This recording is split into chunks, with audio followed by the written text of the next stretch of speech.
Tumaas man ang temperatura, hindi nagpapalamig ang mga isyu ng bayan. Sa Cayetano in Action with Boy Abunda, mainit ang bangayan, mabilis ang aksyon, at matinding inspirasyon ang hatid namin ngayong bakasyon. Isang inang PWD o person with disability ang matagal nang nangangarap magkaroon ng PWD ID para sa mga benepisyong nararapat sa kanya. Pero sa dami ng requirements at kalituhan sa proseso, hindi niya malaman kung saan magsisimula. Ang kanyang problema, bibigyang linaw at solusyon. Sa Cayetano, aksyon agad! Pagtiyuhing nagkaharap sa barangay, matapos ang umano'y pananakit sa ama ng pamilyang may diferensya sa pag-iisip. Pakigising ko lang, tinadya kayo lang may sa pagpunta sa akin. Tapos ayun po, bigla ko lang po nasuntok siya na hindi ko na po inasahan, naplaan ko na po ako. Sabay na nagsampa ng reklamo, ang tiyuhin gustong paalisin sa bahay ng pamangkin, habang ang pamangkin naman ay humihiling ng hustisya para sa kanyang minaltratong lolo. Pagtingin ko po sa kanya, nabigla po ako kung nakaganon po kasi siya nun. Namamaga po yung mukha niya, puro black eye. Nagalit po ako, nagsisigaw na po ako nun. Ang mainit na paghaharap ng dalawang panig, mamaya sa Case to Face to Face to Face. Nakakwentuhan natin ang sparkle artist at isa sa mga bida ng pelikulang Sinagtala na si Matt Lozano. Ang kwento ng kanyang mga pinagdaanan para mapainit ang kanyang karera sa showbiz. Pakinggan sa Aba, Ask Boy Abunda. Mainit din ang labanan sa ating palaro kung saan magtatagisan ng diskarte. Sino ang mag-uwi ng maiinit na papremyo sa Alan Peter Pick? Kahit summer, hindi nagbabakasyon ang aming pagseserbisyo. Ang mga nakakapasong kwento at maiinit na payo, lahat ng yan ngayong gabi sa Cayetano in Action with Boy Abunda 2.0. Mula Luzon, Visayas at Mindanao at kahit sa ibang bansa, may mga tanong ang ating mga kababayan at panahon na para sagutin ang mga ito dahil ito ang tanong ng Pilipino. Narito po ang unang katanungan dito sa tanong ng Pilipino mula sa Maynila. Ross Antonio, pupunta po kami sa beach ng mga kaibigan ko. Since lahat kami ay mga estudyante at may student's ID naman, pwede po ba namin gamitin ang student fare discount ngayong summer sa pagbili ng bus tickets? Attorneys? Okay, so magandang tanong yan. Dahil nga summer break, technically hindi ka naman estudyante, may discount ka pa ba? So, under sa memorandum ng LTFRB and pati na rin yung recent law natin on student discount, ang nakalagay kasi, entitled ka. Dito sa discount na to, Monday to Sunday, even kung holiday, and even kung summer break o sem break. Ang hindi lang kasama dito, yung mga postgraduate degree. So ano-ano itong mga to? Ito yung mga nagme-medicine, mga naglolo, masters o kaya doctorate degree. Pero the rest, kasok kayo dito sa discount. Narito po ang pangalawang tanong ng Pilipino mula sa Quezon City. Daniel Mabutin. Magbabakasyon ang buong pamilya namin. Kaya lang, lalagpas po ito sa number of days ng vacation leave na meron ako. Pwede ko po bang gamitin ang service incentive? Leave para tuloy-tuloy at hindi mabitin ang aking bakasyon. Mga attorney? Pwede, basta nabigyan ka na ng employer mo ng service incentive leave. Ang batas ng service incentive leave, hindi naman nagsabi kung anong dahilan kung saan mo siya gagamitin. So as long as nabigyan ka, paalam ka lang sa iyong employer, pwede mo siyang gamitin. Narito naman ang pangatlong tanong ng Pilipino mula sa Baler, Aurora. Edgar Gonzalez II. First time ko po magta-travel abroad. Ito napaka-common po ng tanong na ito. Ano ba ang aking gagawin sakaling mawala ang aking passport? Attorneys? Huwag po tayong magpanik. Meron po tayong legal na proseso na pwedeng sundin para maayos ang iyong problema. Una, pumunta ka sa pinakamalapit na police station para i-report ang pagkawala ng passport mo. Pangalawa, mag-draft ka ng affidavit of loss na nagsasaad kung saan at kailan nawala ang iyong passport. At pangatlo, pumunta ka sa pinakamalapit na embahada o konsulado ng Pilipinas para mag-apply ng bagong passport o emergency passport or emergency travel certificate, depende sa sitwasyon mo. Maraming salamat mga attorney sa inyong mga kasagutan. Kung kayo po ay may mga katanungan ay i-post nyo lamang po sa aming mga social media accounts o di kaya i-video ang inyong mga sarili habang nagtatanong at ipadala sa amin. At dahil dito, ito ang tanong ng Pilipino, sagot ng Cayetano in Action with Boy Abunda. Maraming salamat PMPC Star Awards for Television sa pagkilala sa Cayetano in Action with Boy Abunda bilang Best Public Affairs Program at Best Public Affairs Program Hosts. Ang parangal na ito ay magiging inspirasyon upang ipagpatuloy ang aming simpleng prinsipyo: honoring God, building communities, and transforming the nation. Sa ating mga kababayan at mga pamilyang nagtiwala at nagbahagi ng kanilang mga kwento, salamat po. Kayo po ay bahagi ng tagumpay na ito. Muli, maraming salamat PMPC. Para ito sa Diyos, sa bayan at sa bawat Pilipino.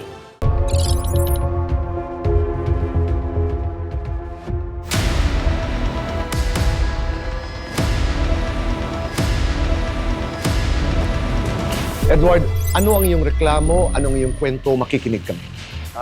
Tungkol po sa pamangkin ko na si Lester Lacson, 23 years old. Gawa nga po galing po kami ng Batasan, tapos po may nag-send po sa amin ng picture sa mama ko na ganun nga po yung nangyari sa papa ko ngayon. Sabi ko sa mama ko na nagsabi agad po ako sa mama ko na, "Ma, kaya nasaktan ko si papa." Gawa na nabigla ko, na kakagising ko lang, tinadya ko yung lamesa papunta sa akin. Tapos ayun po, nabigla ko lang po nasuntok siya na hindi ko na po inaasahan, na blanco na po ako. Ay nga po, bigla po nagwala po si pamangkin ko po doon sa loob. Tinatanong kung sino po yung nangano sa papa ko. Parang ako na po yung nalaman niya na ako po yung sumuntok. Tinadya ka niya po yung pintuan ko, bigla niya lang po pinagbabasagin yung TV, saka yung Bluetooth speaker ko sa loob ng kwarto ko po.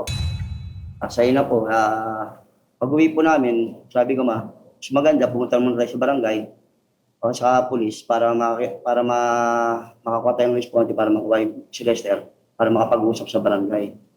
Tapos ayun na po na nangyari, nagkausap po kami.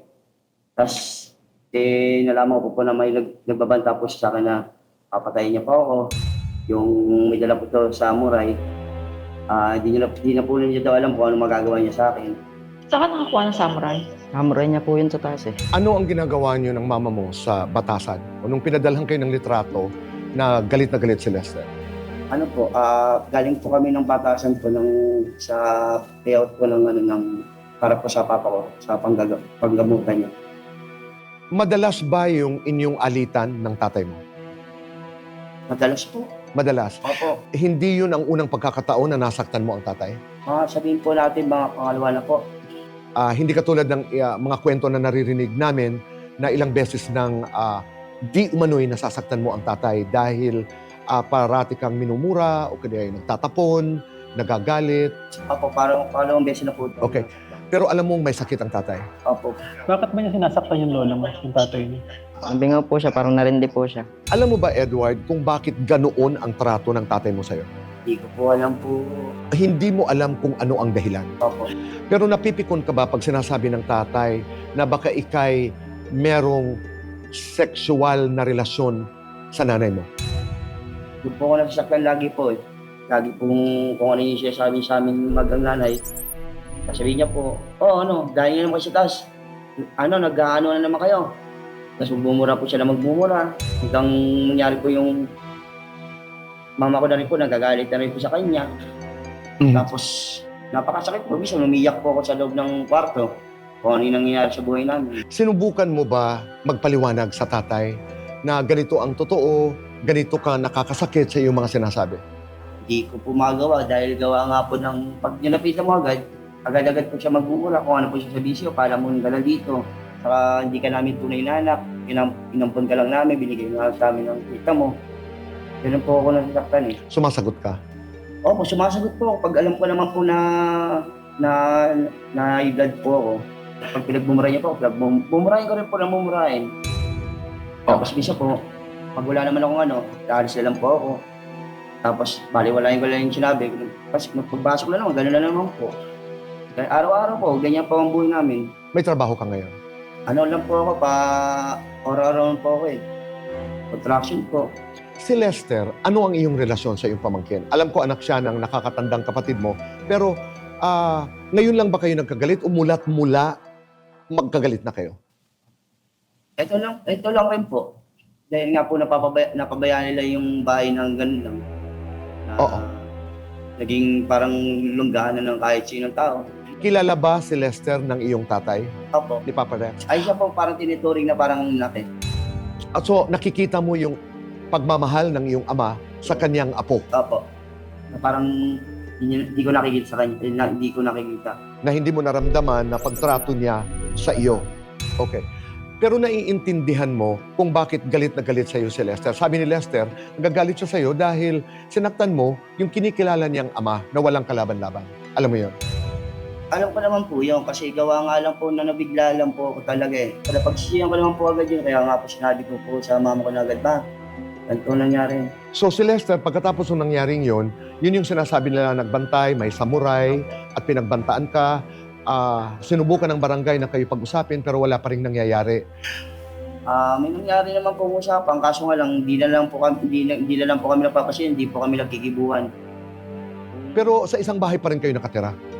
Opo, minsan po lumalabas na lang po ako, minsan nagmamadaling araw lang po ako ng kasi nga po may insomnia rin ako, hindi po ako gano'ng makatulog. Kaya minsan po pumapasok ako pag wala na siya, pasok na po ako sa loob. Pero may mga panahon noon, nung hindi pa kayo magkagalit dito sa nangyaring ito, na okay naman kayo ni Lester bilang magtiyuhin, bilang pamangkin. Opo, okay naman. May gano'n naman po naman. Ito lang pangyayaring ito nung nagka-PCK lang kayo ng tatay mo na nagkagalit na kayo. So ang estado ng inyong relasyon ngayon, hindi pa rin kayo nag-uusap. Hindi po kami nagkikibuhan. So anong gusto mong mangyari ngayon, Edward? Sa akin naman po, ang gusto ko naman po sa kanya na kahit manghingilan siya ng tawad sa akin, wala namang problema ako, manghingilan ako ng tawad sa kanya para ma-raise niya ako kung ano yung dapat maging ako ng buhay namin. Yun ang dahilan kung bakit lumapit ka dito sa Kaitanen Action para magkaayos kayo, magkausap na sana'y humingi man lamang siya ng paumanhin. Pero totoo ba na gusto mong umalis si Lester sa bahay? Pero bakit? Paano yun? Siya ang mahal ng tatay niyo. Ang bahay na yan ay pag-aari ng iyong mga magulang. Opo. Aha. Wala naman po ako magagawa dun kung matigas po siya bahala na siya sa buhay niya dun. Maya-maya ay makakausap natin si Kuya Alan. Sigurado akong may advice o di kaya'y may solusyon siyang ibabahagi sa inyo. Maraming salamat po, Tito Boy. Maraming salamat po. Maraming Thank you po. salamat. Oo, salamat.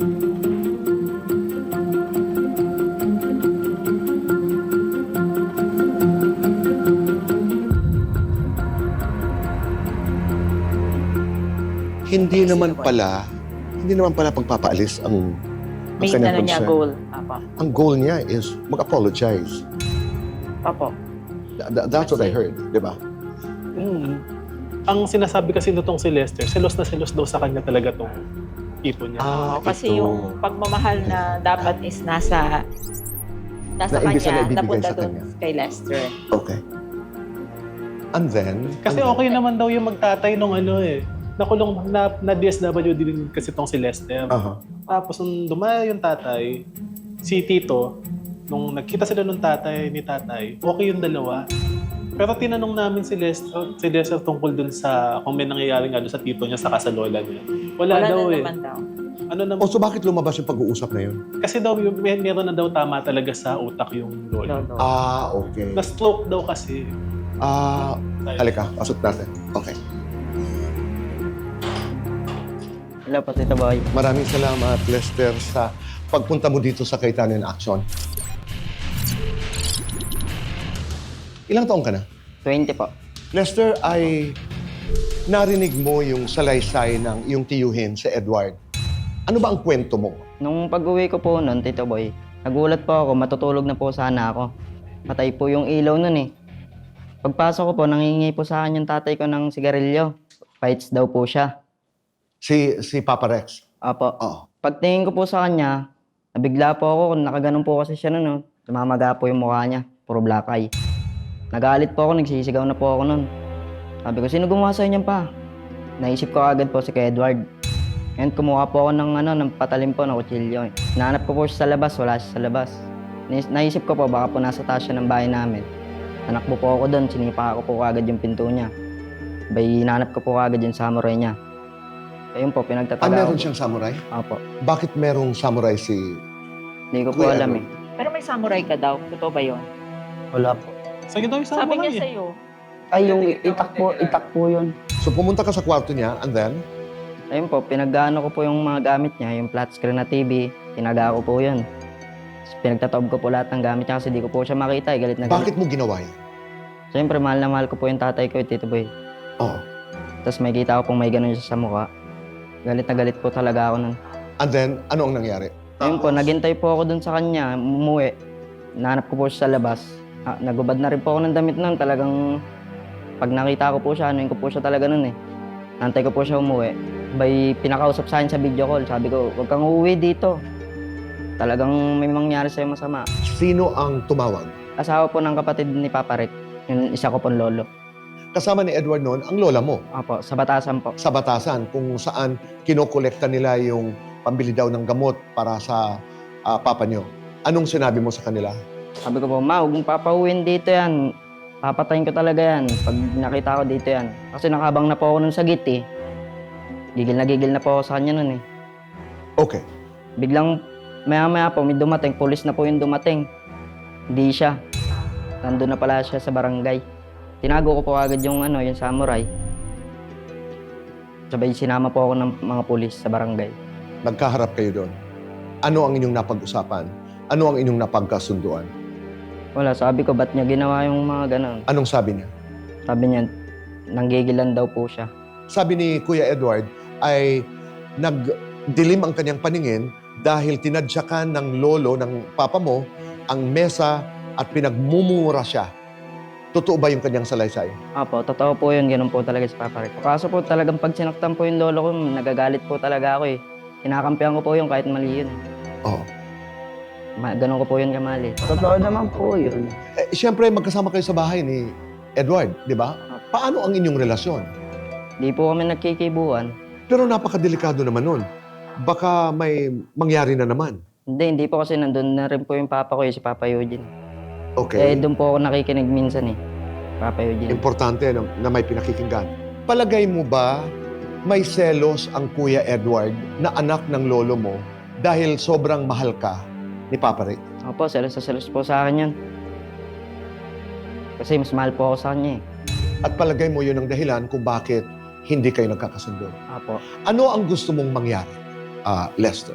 Humingi po siya sa akin ng tawad sa ginawa niya sa lolo ko. Tapos hingi rin po ako sa kanya ng tawad sa pagbabanta ko po sa kanya. Ay, hindi sa akin lang naman po. Bigla lang rin po naman talaga ako eh. Klaro yun. At sana'y doon mag-umpisa ang katahimikan kasi Apo. isa lang kayong pamilya. Maya-maya lamang ay makakausap niyo si Kuya Alan at sigurado ako na mabibigyan kayo ng payo. Maraming salamat.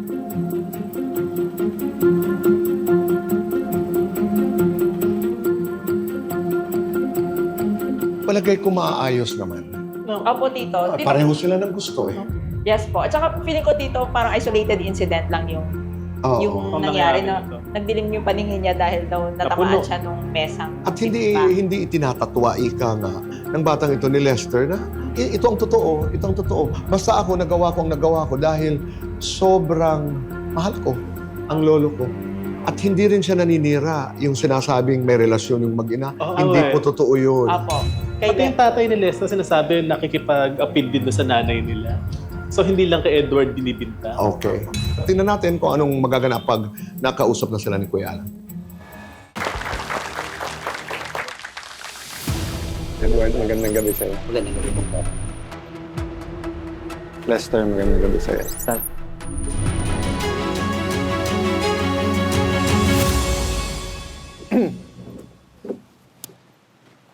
Edward, Lester, magandang gabi sa inyo. Magandang gabi rin po. Pamilya kayo, no? Bale, pamangkin mong buo. Pamangkin ka po mo. Oo, pareho kayong lakson. Apo. Basically, ano gusto mong mangyari? Anong resulta natin dapat kay Lester at sa inyong tahanan? Sa akin naman po, gusto ko maayos lang yung gulo. Upang sa ganun po yung maging maayos po yung pamumuhay namin lahat o namin dalawa. Yung hindi kami nag-alilangan na magtinginan o magkasama lang po naman po kami sa silang bubong. Sa pagkaalam mo, unang beses nasaktan ni Edward si Hindi Lolo, po, o- yung kinapunan po, nung sinaktan niya po yan, pinagbigyan ko lang po siya. Sabi lang kasi ni Edward na wala siya sa sarili. Pero ikaw ba may suspecha ka bakit nasasaktan niya yung lolo mo? Apo. Kasi po, yung lolo ko po kasi talagang inaway din po kasi siya. Pero dapat di niya rin po talaga gawin yun kasi po Patulan. tatay niya po yun eh. So kung si Edward gusto lang na mawalan ng gulo, ikaw anong gusto mong kalabasan ng ating usapan? Mangingi na lang po siya ng sorry sa lolo ko na maayos. Mag-umpisa tayo ng mabuti, ha? Edward, I want to honor you, to thank you na gusto mo maayos. Kasi mas matanda ka, tatay mo yon, apo siya, pero akala ko, ang dating mo kagad. Huwag ka makialam dito, Lester, tatay ko yon, pero yung sabi mo gusto maayos. Pag hindi mo inumpisahan sa may problema ka, hindi natin masusolusyonan. So, although sinasabi mo may diferensya yung tatay, inaamin mo rin na nag-blackout ka, etc. Okay. Sa'yo naman, Lester, nakikita ko both yung tapang, yung pagkabata, pagmamahal mo sa lolo mo. So nakikita ko na hindi mo tatanggapin ang sorrying, ika nga na sorrying hindi totoo. Kung magsosorry, yung totoong sorry, di ba? Apo. Hindi yung para lang sa camera o para magkabati kayo. Ako naniniwala, dinala kayo dito, hindi lang dahil kay lolo or kay tatay. Dinala din kayo dito dahil gusto ng Panginoon, i-review nyo, ano ba ending ng buhay nyo? Di ba? Kasi kung kulong na, gulo, inom, hindi to maliit na bagay kasi abuso pagka sa tatay sa matanda. Di ba? Hindi siya maliit na bagay kasi pag nag-abot kayo, hindi ko alam kung gulpihan yan, saksakan, patayan. Pero baka yung mga mali sa buhay nyo ay sinasabi ng Diyos, umpisa lang to. Alam mo, maraming napakaganda ng buhay nila. Nagsimula sa nakulong, nagkasakit, nagkaproblema, may nawala sa buhay nila, tapos nag-U-turn sila. Mali to, babaguhin ko. Pero dun muna tayo sa legal. Umpisa natin kay tatay. The only excuse ng pananakit, excuse na legal excuse ay self-defense. So halimbawa, sinuntok mo ako, inatake mo ako, gumanti ako, pwede ko sabihin self-defense. Yes. So bakit ko sinasabi yon? Kasi hindi excuse sa batas na nawala ako sa sarili ko, uminit ulo ko. Elaborate ko lang, no? Para rin sa situation ni Les. Kasi sa paningin niya, dinedepensahan niya lang naman si Papa Rick. At tama naman na depensahan mo ang matanda, di ba? Pero okay, ano ba ang depensa sa ilalim ng batas? So, Oo. May isa pa tayong self-defense. Ito yung defense ng relative. So, kumbaga ikaw, third party, nakita mo nag-away si Tito Edward mo and then si Papa Rick, doon ka pwede mag-interfere na kung makita mo nagugulpihin na o nakakasan na, aamba na si Edward kay Papa Rick, doon pwede mo siyang depensahan. Ang ginawa mo kasi, in relation rin to sa grave threats, tapos na nangyari na. Tapos nung nalaman mo, saka ka, kumbaga, kumuha ka pa ng kutsilyo tsaka samurai. Yun, tapos na yung, kumbaga, yung aggression. Yung... iba yung moral at legal, ha? So kahit naman sino tanungin mo, pag nagwala si Lester ng, pag may nangyari kay bumalik ka dito, eto, itak. Pwede mo sabihin moral yun Tinatakot mo kasi hindi mo alam yung kung ano gagawin niya. Yes. Pero hindi siya legal. Yung trineten mo, hinabol mo ng ganon, lalabas kasi yun na grave threat. So, having said that, dun muna tayo sa practical. Isang bahay lang kayo. Apo. So, yun ang problema nyo. Masamang tingin lang, may nakainom lang sa inyo, maaring mag-abutan kayo, di ba? So, sa very practical na usapan, kailangan isolve natin kung paanong maayos yung relasyon nyo. Kasi ang problema nga nun, Edward, kahit hindi ka hinamon ni Lester, hindi ka dapat talaga paligoy-ligo kay tatay kung alam mo mangyayari yun. Kailangan mo ma-realize, Edward, na either tanggapin mo na lang yung salita niya at or hindi ka pwedeng nandun. Kasi kung hindi si Lester yon, sabi mo minsan, kuya mo naman o nanay mo naman. Opo. Di ba? Okay. Having said that, Lester, sabi mo kanina mag-sorry siya ng tunay. Naniniwala ka bang hindi na niya sasaktan si tatay? Sabi niya po yan eh. Tingin mo totoo, tingin mo pag uminit ulo niya baka saktan ulit. O hindi mo rin Ewan ko alam. lang po.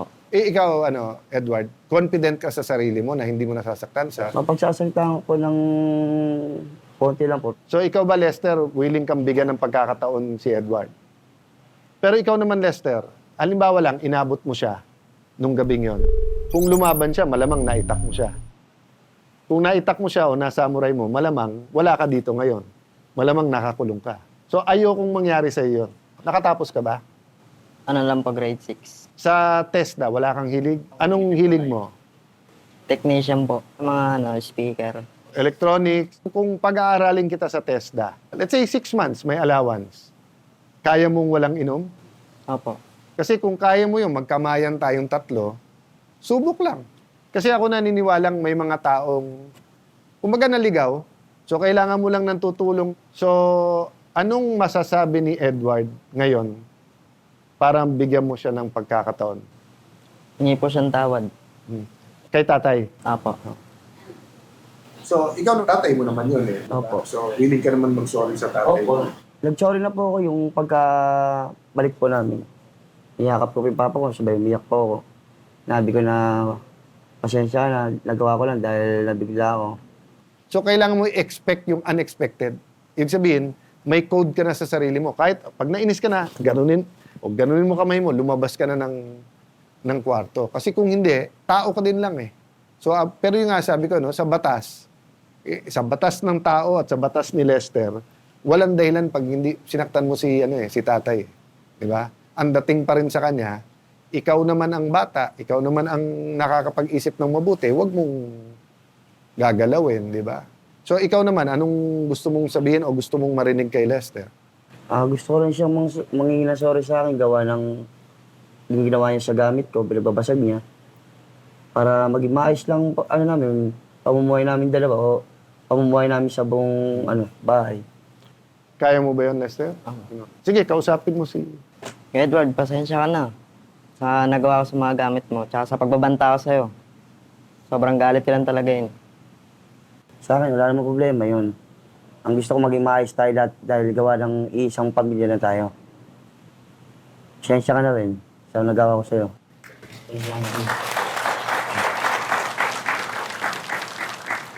Huwag kayong aalis. Mag-uusap tayo ni Larry. Ha? Ayusin natin yung TESDA mo, etc. Tapos ito lang sabihin ko sa inyo, ha?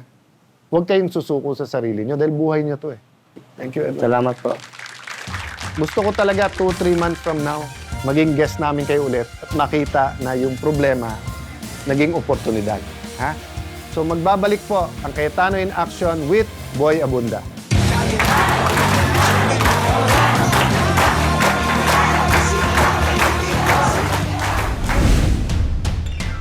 Bagamat hindi mo na tinanggap ni na Edward at Lester ang mga oportunidad na inalok sa kanila ng Cayetano in Action with Boy Abunda, isang mahalagang tagumpay pa rin ang kanilang pagkakaayos bilang magtiyuhin. Pag-desisyon ako po, ma'am, na hindi ko pa muna magagampanan yung binigay sa aking opportunity na maging speaker. Gawa nga po ng hindi ko pa po kaya magsalita ng utal dahil wala po kung gano'ng kakayanan pa. Pasensya na po kayo. Magtitinda lang po na muna ako ng kung ano po yung matitinda dito para may pang kain-kain sa pang-araw-araw. Salamat po. Napag-desisyon ko na po na hindi na po muna mag-TESDA. Kasi po, mag-aalaga po ng anak ko eh. Kailangan po pagsipisahin yun. Kaya hindi na po muna mag-alis. Sa halip na pilitin ang mga hakbang na hindi pa nila handang tahakin, pinili ng programa na igalang ang kanilang desisyon at tumulong sa mga agarang pangangailangan at naghatid ng mga diaper at gatas para sa anak ni Lester. Ano, diba? Dapat palitan ko na siguro tong salamin ko kasi hindi ko na masyadong makita eh.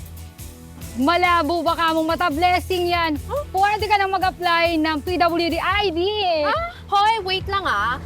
Hindi basta-basta magkaroon ng PWD ID ha. Delikado yan. Kasi marami ngayon ang nakapaskil sa malls na nagsasabing no to fake PWD IDs. Yun! Alam nyo, correct si Rika. Hindi dapat sinasamantala ang PWD ID at para lamang yan sa mga karapat-dapat. Gaya ng hihingi sa atin ngayon ng payo, matagal na siyang PWD, pero hanggang ngayon, hindi pa rin siya mabigyan ng ID. Ay, bakit? Balita ko, polio victim yan. Hirap na siya maglakad kahit pabalik-balik siya. Pero dapat nga mabigyan na ng PWD ID yan para malaking tulong sa kanya yun eh. Eh, wait lang. Bakit ba kasi hindi raw siya mabigyan? Anong problema? Alam nyo, hanggang ngayon, ako rin, hindi ko rin alam. Pero ang tanging alam ko, makakasagot lang sa problemang ito ay si Kuya Alan. Kaya naman, Kuya Alan, ano pong sagot dito? Tama. Recently, madalas sa news, ang mga kumukuha ng PWD ID para makakuha ng discount pero wala naman silang disability.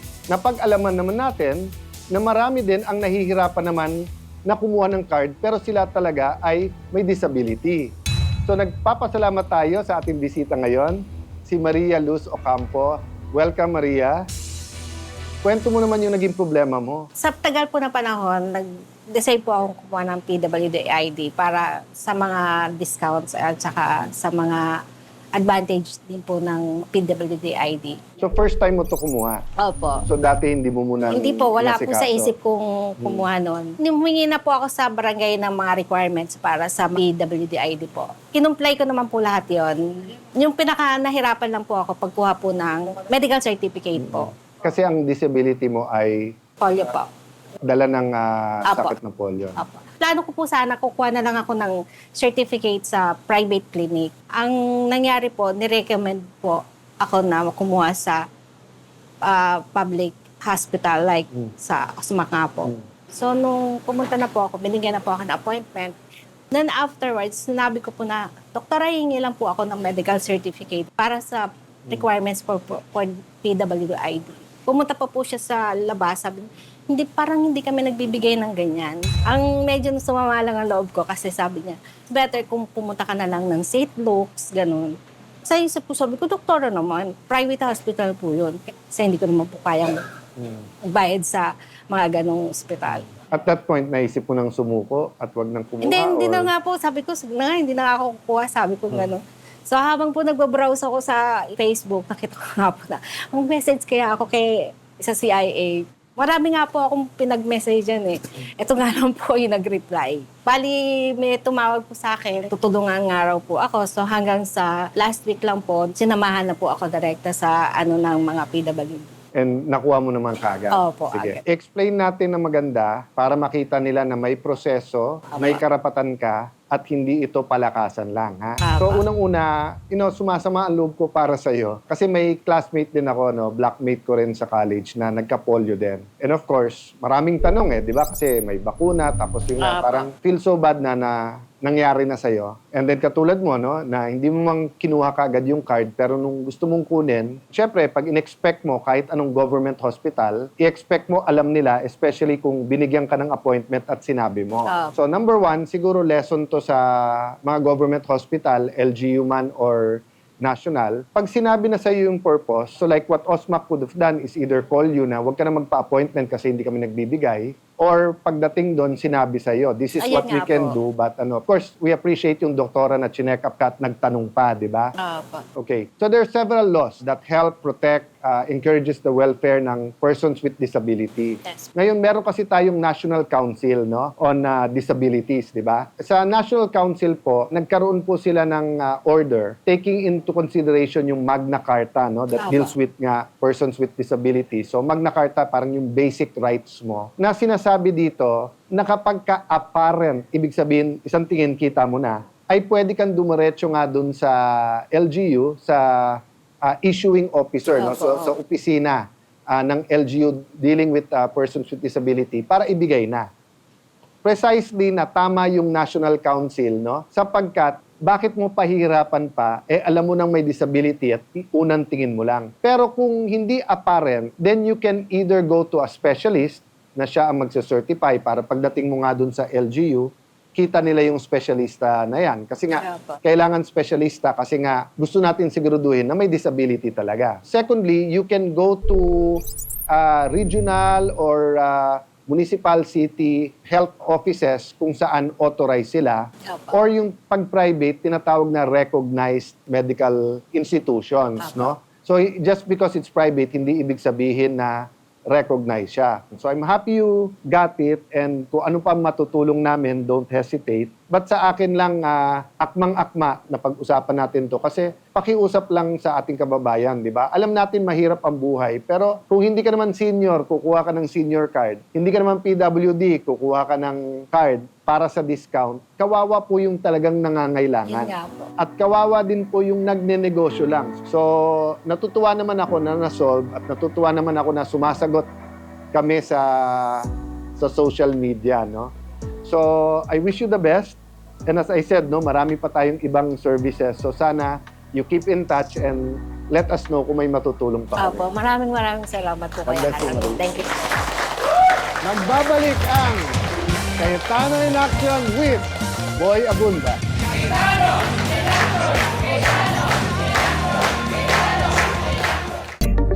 Welcome to Aba. Boy Abunda. Matt, maraming salamat Thank you, Tito sa Boy. pagdalaw mo sa amin dito sa Cayetano in Action.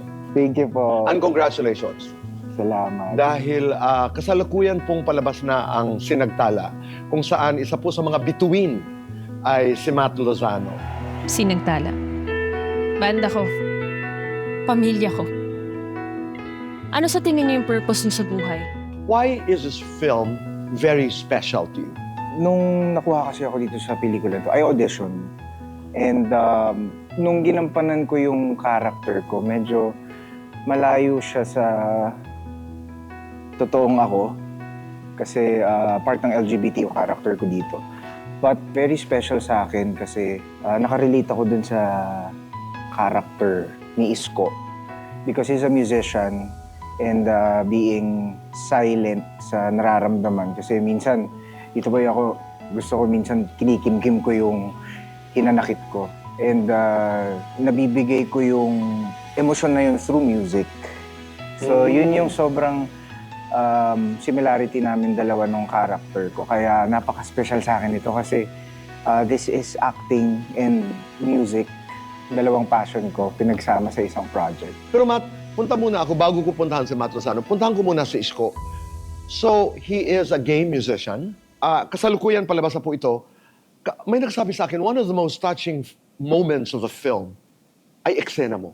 Ano yun? Patikim lamang ng konti. Maybe because pwede kasi yung mga scenes na yun pwede maging inspiration din sa mga LGBT na tinatago yung totoong sila. Bakit tinatago ni Isko? Natatakot siya sa magulang? Yes, he's afraid of his dad. Natatakot sa tatay niya? Yes. Okay. May laging dahilan eh. Oo, may laging dahilan. Kaya parati namin sinasabi na pag decision mo itago to stay in the closet, may dahilan ka eh. And walang may karapatan, ilabas ka doon. Hindi lamang in terms of sexuality, pero ang dami nating hindi nasasabi, ang dami nating hindi nagagawa because takot tayo mahusgahan. Because there are people who are quick to judge. Pero natututunan natin ngayon yan na number one, we shouldn't judge others. Number two, huwag tayo matakot. Dahil some of the most brilliant works, some of the most brilliant moments, lalo na for artists, happen. Di ba? In moments of fear, in moments of uncertainty. Yung takot natin na, ano kaya, tanggap ba? Mahusgahan kaya ako? Minsan doon nangyayari yung napakagagandang moments ng buhay. Napakaganda ng mga nangyayari sa buhay mo ngayon bilang aktor in the last at least few years, no? Una tayong nakapag-usap sa Voltus 5.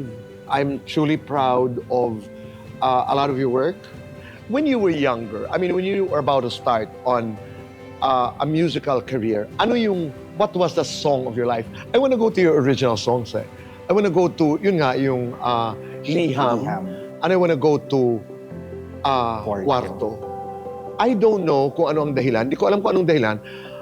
Hanggang ngayon naalala ko yung mga awitin na yun. Can we listen to a few bars, of your original songs? Okay. This is Kwarto. Sinulat ko to, Tito Boy, nung karagsagan ng pandemic. Correct. May COVID ako nito. May COVID ka? Yes. I was alone in the room. Sa kwarto ko, naka-isolate ako sa kanila kasi ako lang yung nag-positive. So, nalulungkot ako kasi mag-isa lang ako sa kwarto. And originally, this song, dapat isusulat ko siya ng masaya kasi nga malungkot ako. But sabi ko, kung masaya, hindi ko mailalabas yung nararamdaman ko.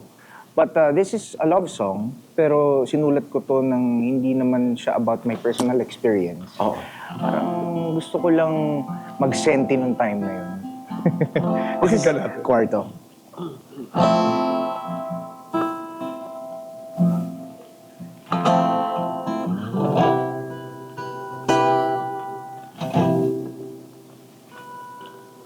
Dito lang ako nakahiga sa aking kwarto. Pinagmamasdan ng matamis mong ngiti sa litrato.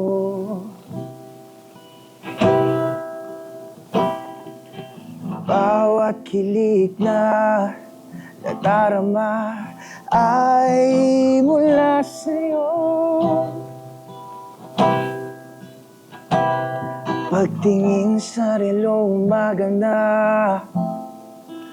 alas 5. Hindi na ikaw, dahil hindi naman ako gustong ikaw. Pero ayaw mo ko, hindi ko na ipipilit pa, dahil hanggang tingin na lang.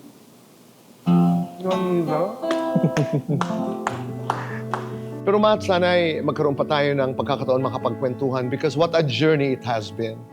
At nakaka-proud, nababasa ko ang mga kwento mo. You went through low points in your life habang, di ba, nag-audition, naghanap ka ng trabaho. But it finally happened. Yes. By just embracing who you are. Di ba, you had problems with weight. Ano Yes. nga yun? Opo, dati po kasi nung nag-grand winner ako sa Spogify. Spogify. Yes, opo. Sa Eat Bulaga. Nag-grand winner ako doon and we stayed for around parang mga 2 to 3 months.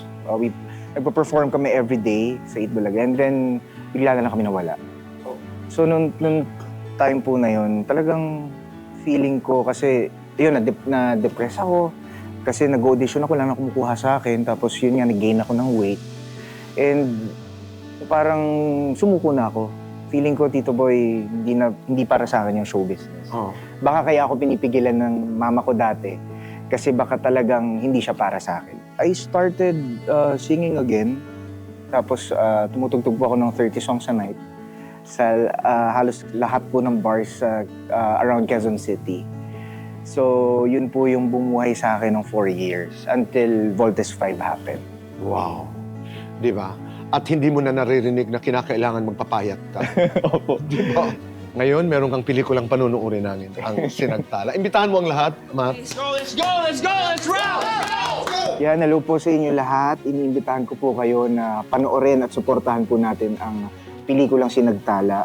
Napakaganda po ng pelikula, maraming aral at inspirasyon po ang makukuha niyo po dito. Saktong-sakto po sa Holy Week.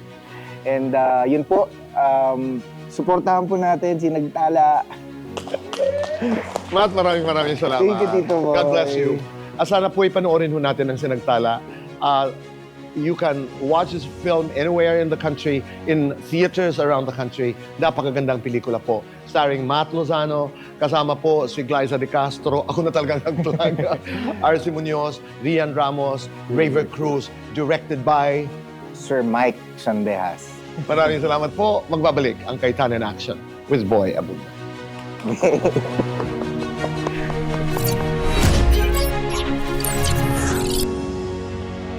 Cayetano in Action with Boy Abunda would like to thank Ensaymada from La Luna Cafe.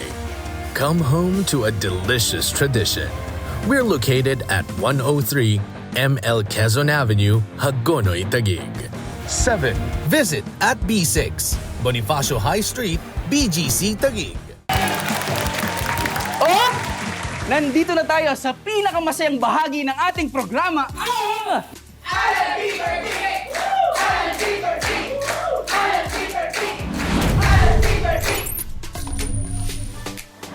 makakalaro ni Kuya Alan ngayon ay ang mga...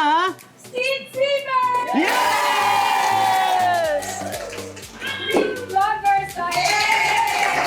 Yes! Opo, Earth Month ngayon.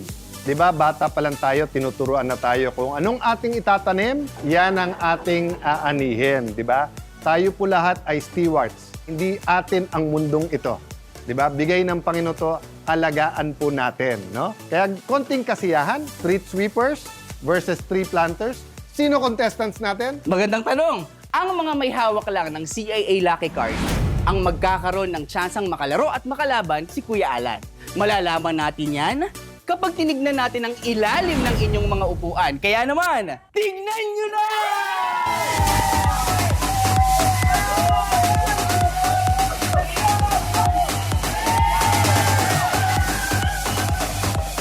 Kaya ito ang pinakamasaya, walang natatalo dito. Yes! Pag natalo ko kayo, meron kayong 2,000. Pag natalo niyo ako, may 5,000 kayo. Ha? First, thank you, thank you. Ready?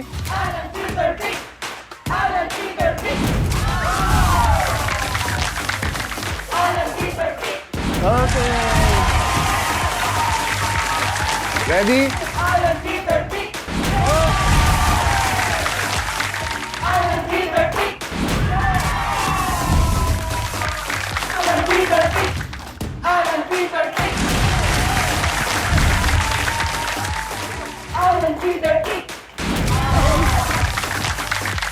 Ready?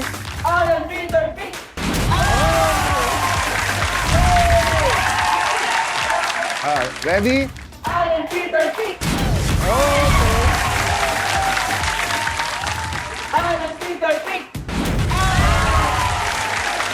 Panalo, gumping siya eh. Pero walang matatalo kasi meron tayong galing sa ating kaibigan na JC Premier at Ensaymada galing sa La Luna.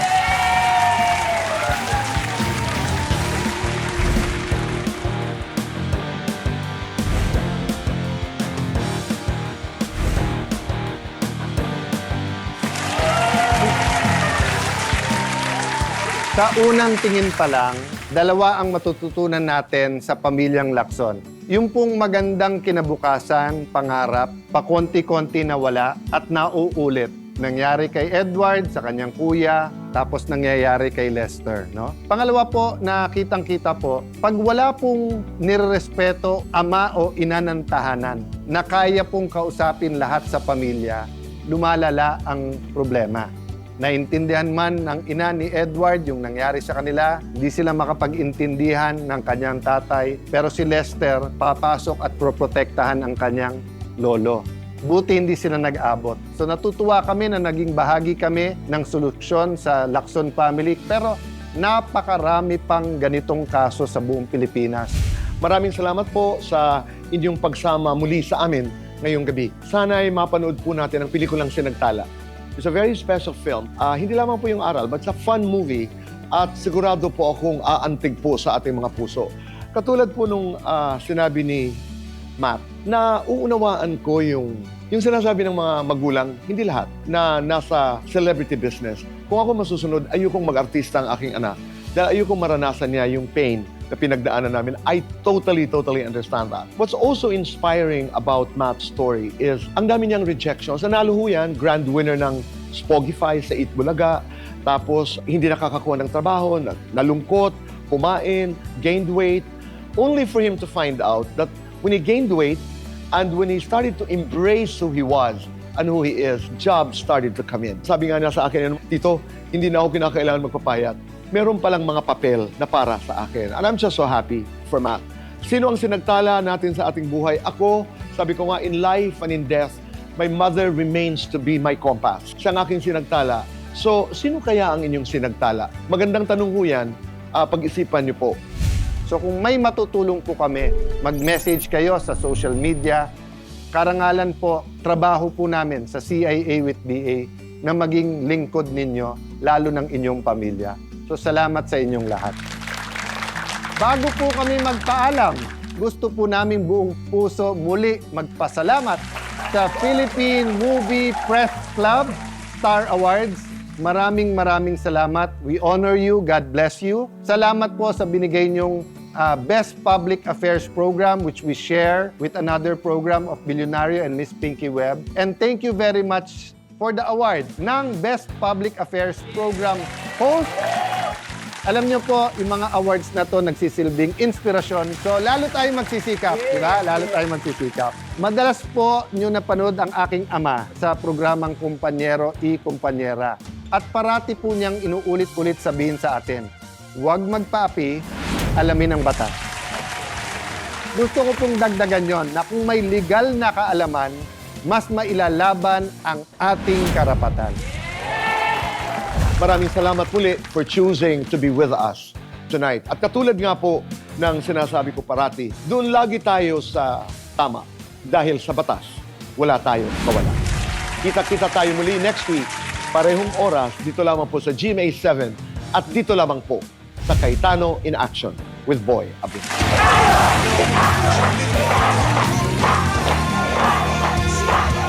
Boys in Action.